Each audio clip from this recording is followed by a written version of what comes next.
Hello, it's Miriam. Happy new moon in Aries. I'm here in my coronavirus gear to talk about the energy surrounding today's new moon. So the new moon in Aries was exact at 6:30 this morning, and there is some interesting astrology surrounding it. The new moon happens at 4 degrees Aries. And yeah, it's squaring Saturn, freshly moved into Aquarius. So I'm going to be making a video about that. I meant to do it a couple days ago, but it's been really hard to find time to do these videos. It's interesting because today is colored by Aries energy, and I was getting really frustrated trying to get everything perfect, but I decided just perfection is not possible right now.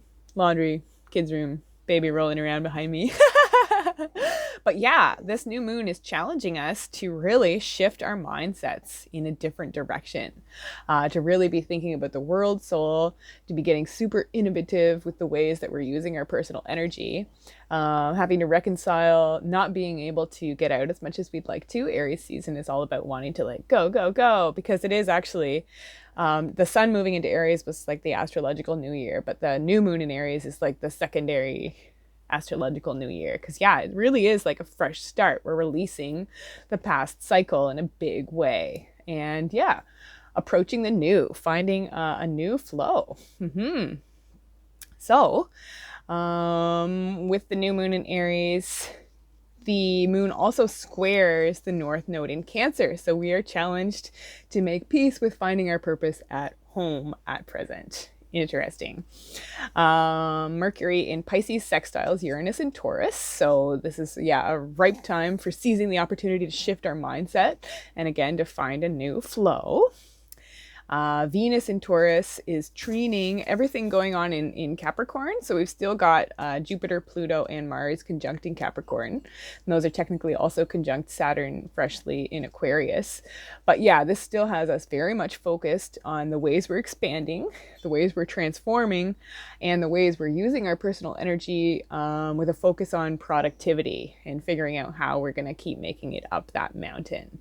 But where it's treening Uranus and Taurus, there is a sense of ease. We're starting to settle into this new reality, and we're trying to find ways to just love being at home, being given all this time to luxuriate. Although we do still have to keep working, so this is also supporting us in keeping our productivity caps on. Like, I couldn't believe myself yesterday. I went and got like a whole bunch of readings done, just like with a sort of energy that I hadn't felt since all this started. Because yeah, I've been kind of sad about having to like leave the bookstore and stuff. Anyway.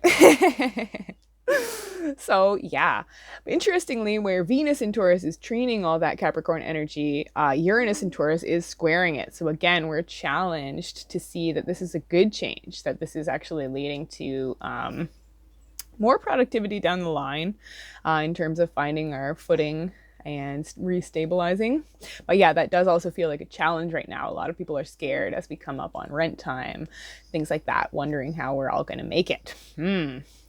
But yeah, Neptune in Pisces is sextiling Venus in Taurus. So again, this whole thing can be seen as an opportunity to really dive into our creativity, and yeah, to sort of almost find a spirituality through our creative efforts at this time.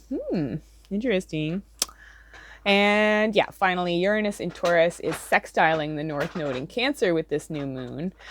Again, providing a very cool opportunity to get creative and love turning our focus to finding our purpose in the home space.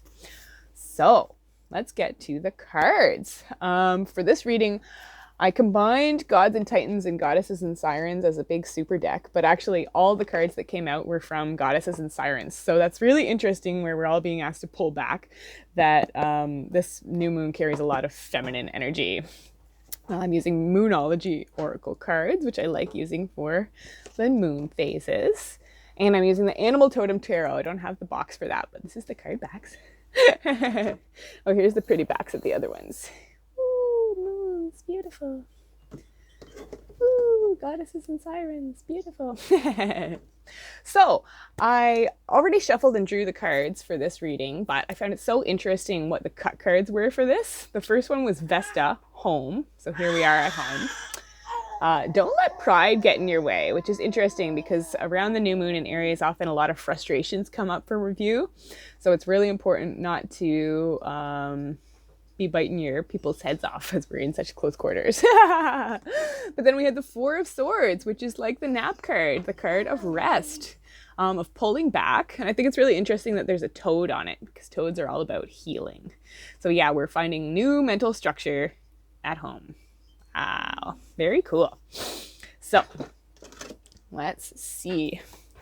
Our shadow cards for this reading are also equally fascinating.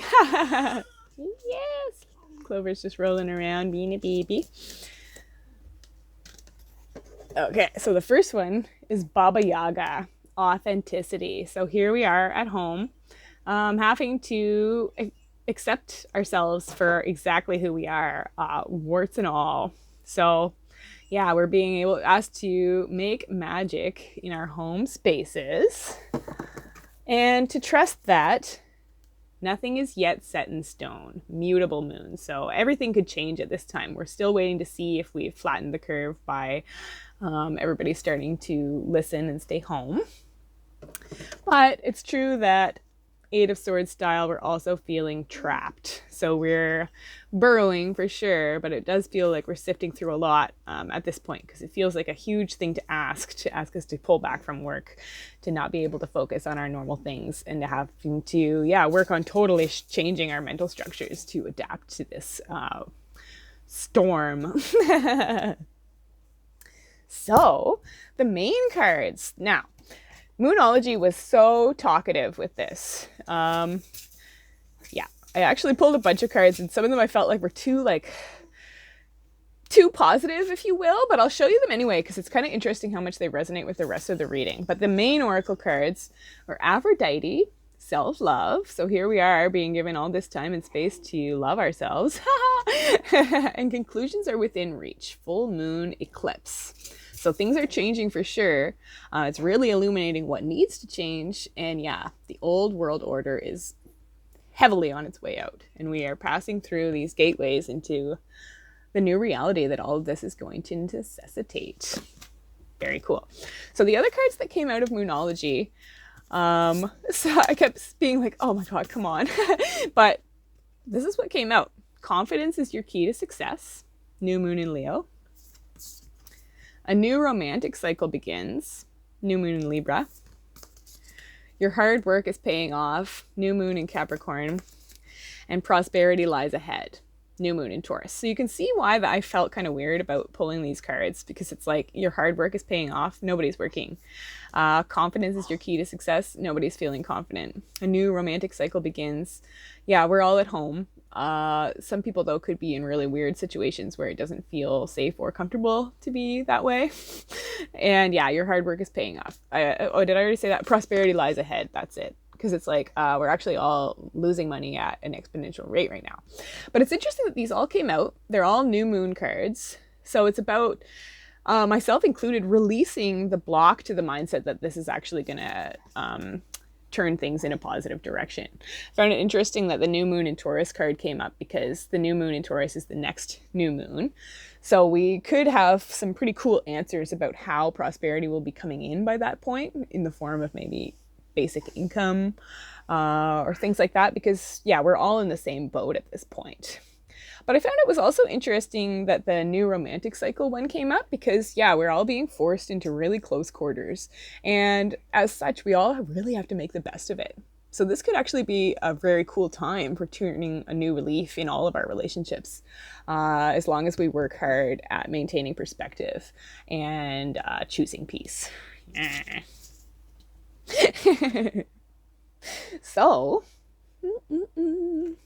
our tarot cards. So I did a Find My Focus reading, and the card that came out for what to focus on that time, on at this time is the Ten of Cups. This is the happy family card. Yeah, we're all finally able to spend a ton of time at home, and we're being pretty much ordered to focus on what actually matters, which is just family. They're telling us not to try to homeschool our kids. We do still have to sort of work from home, but you know, at least we get to do it in our pajamas, maybe. Yeah. So this is family time, and that's what to focus on. To focus on what makes you feel emotionally complete and filled with hope. I love the like rainbow shape here. So what are we releasing? The Queen of Pentacles. Yeah, we're not able to necessarily nurture our work progress as much as we'd like to. We're really having to leave our comfort zone. We're really having to come up with a new plan surrounding how we're going to be making it up and over this insane new mountain. The energy to increase is the Three of Pentacles. So this is the teamwork card. So here we are with our family. And yeah, really being asked to just work together, to stretch, to change our patterns, and to make the most of what we've got. Yeah. And so the best advice is the Page of Cups. And I find it interesting that the seal is hidden in the wave here. So just ride this wave. Embrace any emotions you're feeling surrounding this. Talk to your inner child. Ask what they'd like to be doing right now, because this is the time to do it. Does your inner child want to draw? Go draw. Does your inner child want to fold laundry? They can. You can do whatever you want right now. Yay. So that's cool. Yeah, I'm going to talk about it after this, but there was a really strong underlying theme in this reading. So this new moon carries a huge warning. Not a bad one, but maybe. But yeah, I'll tell you in a minute. Woo! Let's look at the higher self cards. Where are all my decks? Oh yeah, here they are. Oh yeah, so here comes the warning. Hathor, contentment. Look at that giant pregnant belly. So the Ten of Cups shows that the love is flowing. So does the Page of Cups. And this great big belly shows that, yeah, okay, I'm going to frame this as referring to a reading that I heard at the beginning of the year from one of my favorite astrologers. You should check her out. It's KV in the Aquarius Nation. But she said that there are going to be a lot of babies this year. Look at that big glowing pregnant belly. So while we're all isolated together, be safe if you're making love to your partner. Because there's probably going to be a huge baby boom in months. People have been joking about this, saying they're going to be called like the coronials. I can't remember what the other funny word for them was, but like, yeah, protect yourself if you don't want any babies. But if you do, yeah, the time is right. But as a nice little message, you are good enough. The full moon in Virgo. We actually just had the full moon in Virgo. So yeah, we're just basically being asked to sit with the lessons that we've been learning in the past couple weeks. Virgo is about healing energy, also about cleaning. So keep things tidy, be smart, use protection. And then finally, yeah, the Ace of Pentacles. So here's the other one that really hammered home the fact that we should be really careful with what we're doing with our nethers during this time. Because the Ace of Pentacles is the card that always haunts me when I am pregnant with babies. I don't think I'm much at risk for getting pregnant because I'm still breastfeeding and Clover's only 6 months old. But yeah, still, we're being careful. Everybody be careful. Be careful. Babies. Yeah. So to break down the reading, there are no major arcana cards in this reading. So we're pretty much, this is where we're at. Not much is going to be changing for a bit. They're saying now that it could be May or June before we're allowed to leave our houses, but I don't know. It could be even longer. Just saying. Yeah. Queen of Pentacles and Page of Cups. So really, this is a huge time to focus on our families, on our home lives. If you don't have children, to just focus on your emotional state, nurturing yourself, making peace with this time of pulling back. There's just the One Swords cards, the 8. So we're having to release ourselves from our mental traps. Again, make peace with what's going on. 2 Cups cards. So again, this is a huge time for focusing on our relationships. We get to be with our families. We get to be with our children. We get to be with our people, or we get to be with ourselves. And this is just such a huge time to take advantage of that and make the most of it. 3 Pentacles cards. So emphasis on the teamwork possible at this time. And also just, yeah, holding it together. Make sure you have the resources you need. Be kind with them, take only what you need, things like that. And there are no wands cards. So again, this is just a massive opportunity to be recharging our batteries. It's interesting that there were no wands because that's the fire element and this is a fire moon. So yeah, this is definitely a strange new moon in Aries where we actually can't act on our drive to go blaze trails and fight for what we want, but we can fight for what we believe in and what we know society needs from our home spaces. So the underlying number in this reading is 33, which breaks down to a 6. So this is just a time of learning. Our environment is teaching us what we need to know. And more than anything, it's teaching us that we need to be loving. We need to be kind. We need to be making good choices. And again, we need to be embracing where we are at and who we are with. So yeah, this is a time of peace, of the potential for hugely increased connection, but be careful in the like lovers department because seeds could be planted quite easily. So that's it for this new moon in Aries reading. Thanks so much for watching. If you enjoyed the video, feel free to subscribe, like the video, leave a comment if it resonated. And yeah, if you're interested in a private reading with me, you can check out my Etsy shop. The default option on Etsy is to receive a typed PDF with photos of your cards, but you can also request to book a video call. So I would call you, we'd pull the cards together, talk about what's going on in your life, or you can request a recorded video that would be very much like this, but the cards would be pulled specifically for you. Yay! So that's it for today. Thanks again for watching, and I'll talk to you soon. Bye-bye.